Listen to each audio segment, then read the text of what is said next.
Hi students, तो इस video में हम आपको बताएंगे हाल ही में 1 अक्टूबर 2023 को जो आरएस प्री का एग्जाम लगा था उसमें रीजनिंग से रिलेटेड कौन कौन से क्वेश्चन पूछे गए थे उसकी एक आंसर की वीडियो है। सॉल्यूशन वीडियो नहीं बोल सकते हम इसको, आंसर की वीडियो बोलेंगे। सॉल्यूशन के लिए अलग वीडियो है, ठीक है। तो एक आंसर की वीडियो है और बोल सकते हैं एक पेपर एनालिसिस है कि जो आरपीएससी है वो रीजनिंग के क्वेश्चन किस टाइप के पूछती है। तो ये आरएस प्री का एग्जाम है और भी आरपीएससी से रिलेटेड राजस्थान में जितनी भी गवर्नमेंट के कोई भी एग्जाम होती है वो लगभग आरपीएससी लेता है। तो उसमें रीजनिंग से रिलेटेड किस टाइप के क्वेश्चन आ सकते हैं उसका आपको एक तरह से अंदाजा हो जाएगा, ठीक है। तो चलिए शुरू करते हैं।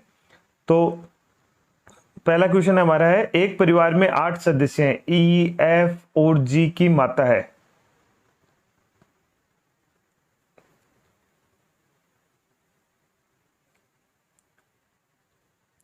तो चलिए शुरू करते हैं। एक परिवार में 8 सदस्य हैं, ई एफ और जी की माता है। ई एफ और जी की माता है। ए ई का जवाई है, सी जी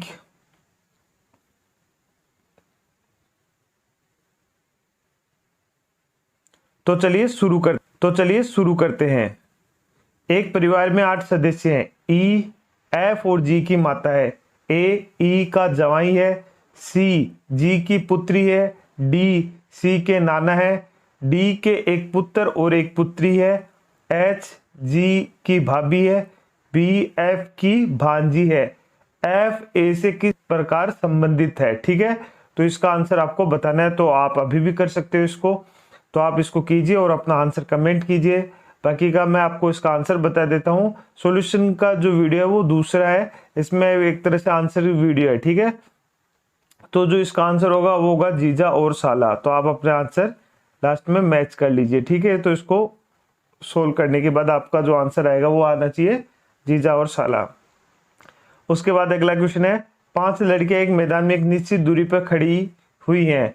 रेखा और बिना एक दूसरे से 18 मीटर दूर है। वीना रेखा और बिना के बीच में कहीं खड़ी है। पिंकी रेखा से 5 मीटर उत्तर दिशा में खड़ी है। रेखा वीना से 12 मीटर पश्चिम दिशा में है। यामिनी बिना से 8 मीटर दक्षिण दिशा की ओर खड़ी है।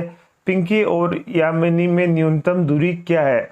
तो आप इस क्वेश्चन को सोल्व कीजिए, ठीक है। जैसे जैसे इसमें बोला गया है वैसे वैसे कीजिए। तो ये दिशा निर्देश से रिलेटेड क्वेश्चन है, ठीक है। तो इस तरह का रीजनिंग से रिलेटेड एक आधा क्वेश्चन आपके कोई भी एग्जाम हो, चाहे स्टेट गवर्नमेंट का कोई एग्जाम हो, पटवारी पुलिस हो या रेलवे एसएससी का कोई एग्जाम हो, उसमें आता ही आता है, ठीक है। तो इस क्वेश्चन को थोड़ा ध्यान से करें। और इसमें लगभग पाइथागोरस लगती है लास्ट में, तो ये मैथ से रिलेटेड भी हो जाता है।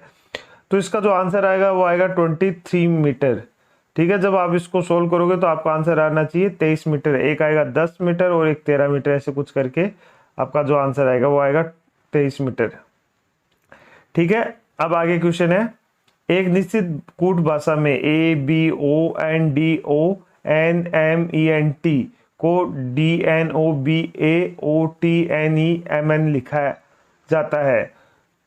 E S T A B L I H E D को B A T S E L D E H S I लिखा जाता है।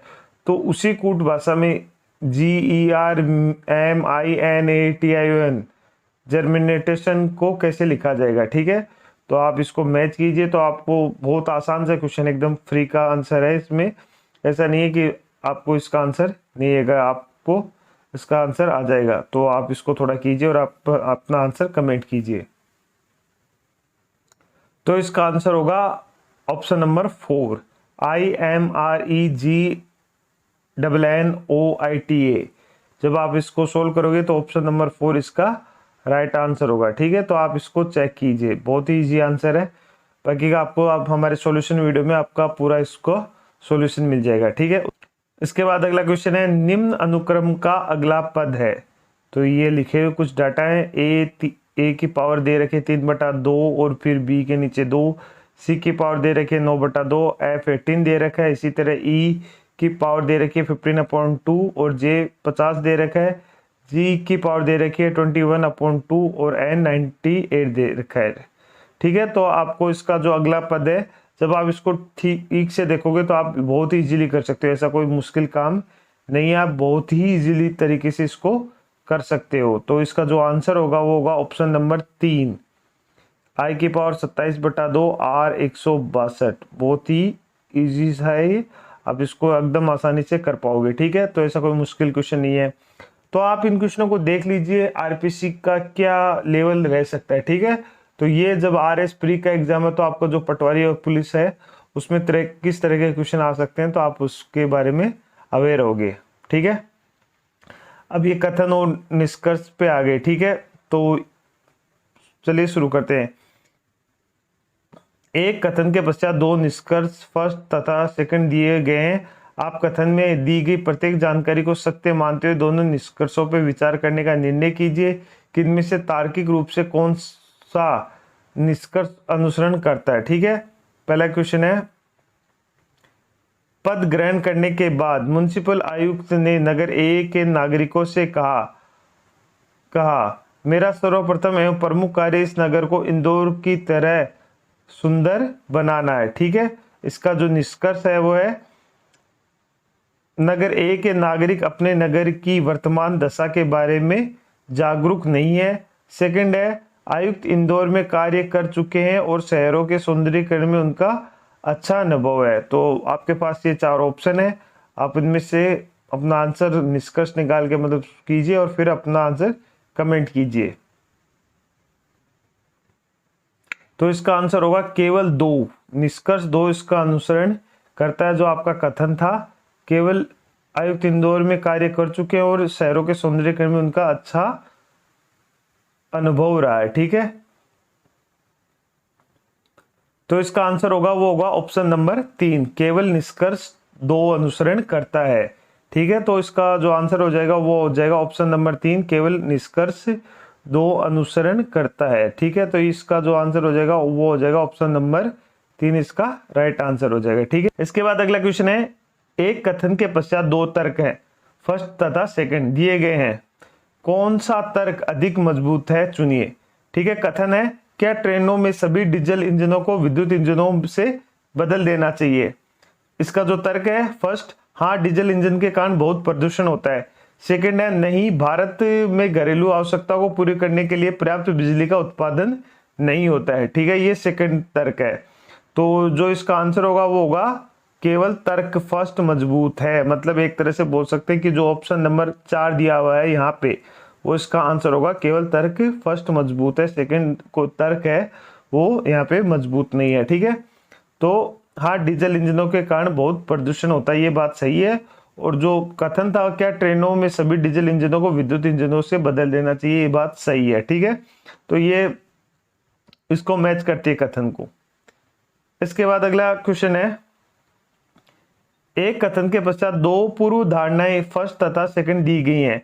कथन और उसके पश्चात दी गई पूर्व अवधारणाओं के आधार पर निर्णय कीजिए कि कौन सी पूर्व अवधारणाएं, या जो बोल सकते हैं जो कथन है उसमें अंतर्निहित है। कथन दिया हुआ है यहाँ पे, यदि इस पूरे माह में वर्षा नहीं हुई तो इस वर्ष अधिकांश किसान संकट में पड़ जाएंगे, ये कथन। ठीक है। उसकी जो पूर्ण अवधारणा है, खेती के लिए समय पर वर्षा आवश्यक है। सेकंड है, आमतौर पर ज्यादातर किसान बारिश पर निर्भर रहते हैं। तो ये बहुत ही इजीली सा आप क्वेश्चन दिया हुआ है और आप इसको बहुत आसानी से कर सकते हैं। इसमें बोल सकते हैं कि दोनों ही पूर्व धारणाएं अंतर्निहित है। ठीक है, इसका जो ऑप्शन नंबर सेकंड दिया हुआ है वो यहाँ पे इसका राइट आंसर हो जाएगा, दोनों ही पूर्व अवधारणाएं अंतर्निहित है। बहुत इजी सा क्वेश्चन था जिसको आप इजीली कर सकते हो। ठीक है, तो ये हो जाएगा कथन और अवधारणाओं से रिलेटेड। तो ये थे रीजनिंग से रिलेटेड जो आरएस प्री के एग्जाम में पूछे गए।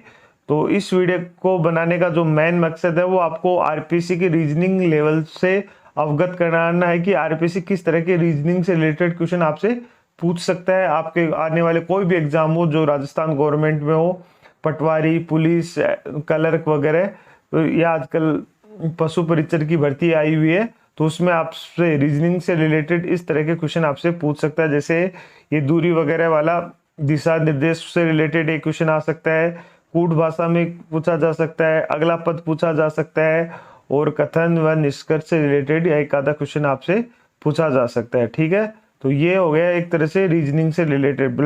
ब्लड रिलेशन से भी एक क्वेश्चन पूछा गया है। ठीक है, तो रीजनिंग से रिलेटेड किस तरह के क्वेश्चन आपसे पूछे जा सकते हैं वो मैंने आपको यहाँ पे बता दिए, एक तरह से आंसर की।